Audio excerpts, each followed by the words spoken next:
What's up, everybody? So I got my coilovers in the mail from Feal yesterday, and before I actually throw them on the car, I want to do like a comparison before and after. Right now this thing is rocking stock struts with king springs that actually I believe are a little bit lower than stock.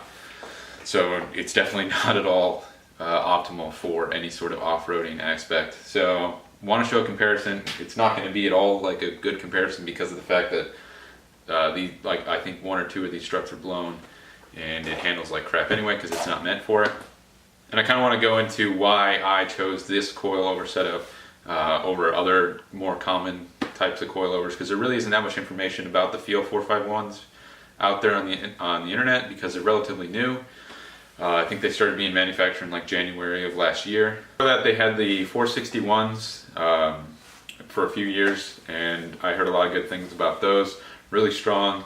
These are more of like an updated version where you can actually adjust the dampening a little bit, and they're inverted, and I believe they're 46 millimeter. Everything that I've read about Feal, they're great. I had their coilovers on my STI. Of course, that was just a street car with a few track and autocross days and stuff like that, but it really didn't get abused very much. But I really enjoyed them. Everything I've read about Feal, they're a great company. You can just send stuff off to them, have them revalve it, which is an option. That's another common option that people do, is they get stock STI struts, send them to Feal, and they could revalve them for more of like a rally type application, and then different springs, and it'll work really well for rally on more budget mindset. Another thing people do instead of running coilovers, KYB, the AGX dampeners, they'll get those and they'll pair them with king springs to get a little bit of a lift, and those do really well for budget. And usually I think it's like under $1,000 that you can get like a decent setup that way. I wanted to go more down the coilover route, and everything I've read about Feals are pretty good. There's not too much adjustability. I'm not worried about that because I just want like a hardy strut that'll handle stage abuse, not have to worry about high speed, low speed, compression, stuff like that with the adjustability. You can get that from Feal if you fork over the extra money to get like the remote reservoirs and stuff like that. I wasn't really interested in doing that because, like I'm saying, still figuring this stuff out. I don't really need to mess around with stuff like that. I can play with the dampening on these, but it's kind of a waste of my money if I'm going to do that and I don't have a place to like test it and make sure everything's perfectly dialed in before I can do it. But enough of that. I'm going to open up this box, check out these coilovers, and then we'll do a little comparison video and go drive this thing on some gravel roads. Alright, so right off the bat, these things are freaking huge. They're super strong looking. Obviously, just looking at something, it's not going to tell how strong it actually is. Strut casing's pretty massive in the center. One of the most common things that people break whenever they do rally is they bend the ears on the actual coilover. Because that'll take a lot of the force when you hit rocks and other large impacts and stuff like that. But this thing looks great. No camera plates in the rear, only the front. Probably better to keep the alignment in check while you're going. But yeah, super excited to throw these on, see how they feel. But before then, we're gonna go test out the old one and see how bad it is.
Well, let's get this thing in the air and get the wheels off. That's more like it. Alright, so I'm going to get started up front first. Pull the coilovers off, or the stock suspension off, throw on the new ones. It should go pretty quick, hopefully, if I don't run into any issues. But yeah, get started pulling out this one. So one thing I already noticed, I think this wheel bearing is going bad. So it's hard to tell now because the wheel's not on, but with the wheel on, it had a decent amount of movement in it.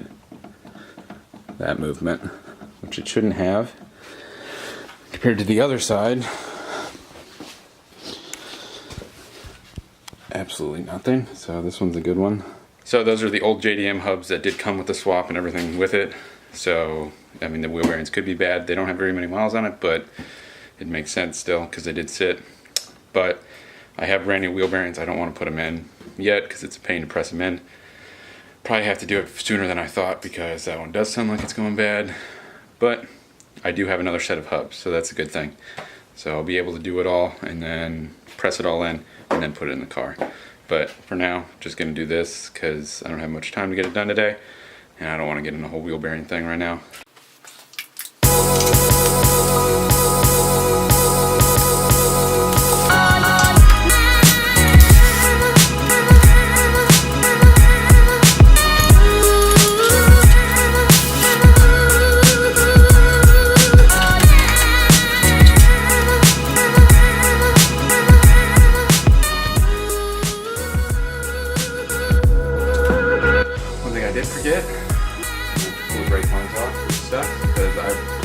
Like 6 times in the last like 2 days. I think my wife's getting pretty tired of pumping the brakes, so it's routed through the little the brake line keeper. So have to do that.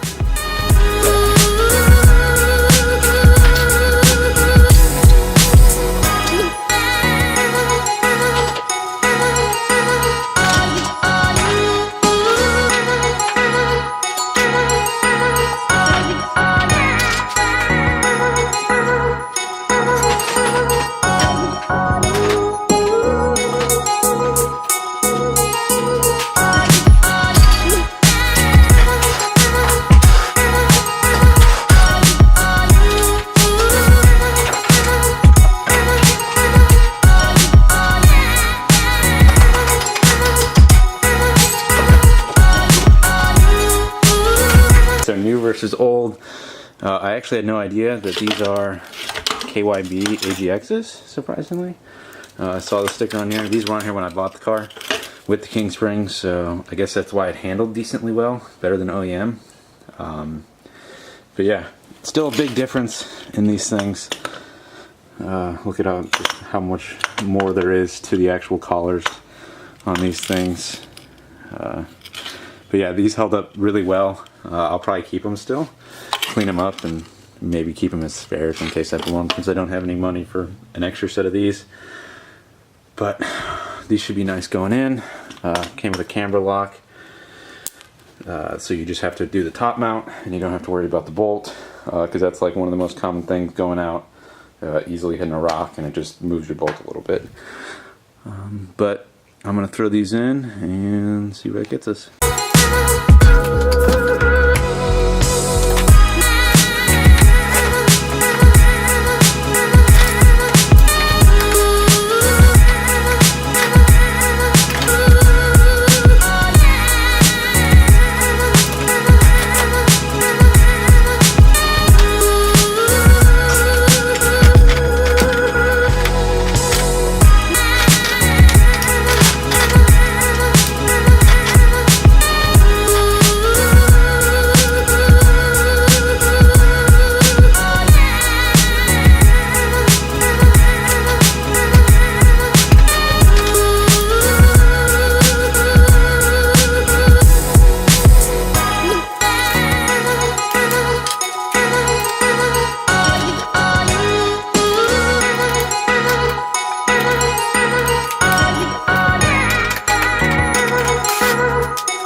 I pretty much got everything buttoned up right now. I'm gonna let it sit overnight so I can actually see where it's gonna settle. I got everything tight. I adjusted the ride height once just to kind of get it a little lower. Before it was really high. It was like 5-inch gap on all the wheels, so I lowered it at least like an inch or so on each side. But yeah, got it all tight. Went for a quick drive. Gonna let it settle overnight, kind of like to see where it's at. I'll probably leave it. It looks pretty good. Everything's even. I definitely need an alignment. There's some weird stuff going on in the rear with camber. Got some positive camber going on. But it looks pretty good. It's definitely a lot higher than it was. As you can see, got quite a bit of wheel gap. But should be nice. On the quick little drive, completely different. The spring rates, they're not very stiff. You don't really want stiff spring rates when you do this, but they're quite a bit stiffer than stock. So yeah, major improvement already. Now you can really see how sluggish the steering is with this thing because it's got a 16.5 to 1 rack in it. So that equates to like, I think it's 3.2 turns lock to lock. And that's really freaking slow. Like SCIs already kind of have really slow steering, but those are like 13 to 1. So it's another like almost a 1 turn less from lock to lock, and it makes a huge difference. So that's one thing that I definitely want to do really soon. L&E Fabrication makes a quick steering column. You can go to like an STI rack. It's kind of more work and they're pretty expensive to find. I can just get a brand new rack for this or a reman rack for this, and the column for only a few $100s more. So it's not really worth it to try to do that, and it'll be faster. It'll be like 11 to 1. So it's like, I think it's a little under 2 turns lock to lock, so make a big difference. But yeah, I'm gonna let it sit overnight, come back in the morning and do the comparison tomorrow.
The suspension's awesome.